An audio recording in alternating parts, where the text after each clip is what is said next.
Pension కోసం అర్హులు పంచాయతీలు, మున్సిపల్ కార్యాలయాల్లో భారీగా దరఖాస్తు చేసుకుంటున్నారు. ఒక్కో గ్రామం నుంచి 200కి పైగా దరఖాస్తులు వచ్చాయి. వృద్ధాప్య పెన్షన్ ఆప్షన్ లేకున్నా దరఖాస్తు మాత్రం తీసుకుంటున్నారు. వాటిని ఆన్లైన్లో నమోదు చేసేందుకు పంచాయతీ కార్యదర్శులకు లాగిన్ ఐడి ఇచ్చారు. కొత్త నిబంధనలు దివ్యాంగులకు కొత్త సమస్య.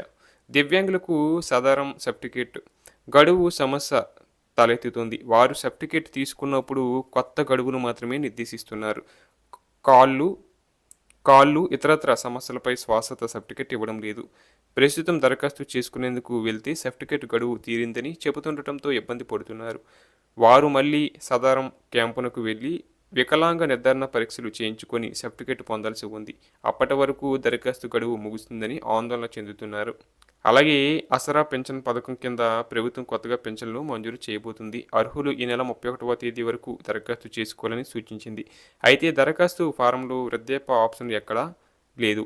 అయినప్పటికీ వృద్ధులు దరఖాస్తు చేసుకుంటే తీసుకోవాలని కింద స్థాయి సిబ్బందికి ఉన్నతాధికారుల నుంచి మౌఖికంగా ఆదేశాలు వచ్చినా పెన్షన్ మంజూరుకు నిబంధనలు కఠినంగా ఉన్నాయి. ఒక్కో దరఖాస్తుపై సమగ్ర విచారణ జరిపి నిబంధనలకు అనుగుణంగా అర్హులను ఎంపిక చేయాలని, అన్ని కోణాల్లో కుటుంబం వివరాలను సేకరించాలని అందులో ఉంది.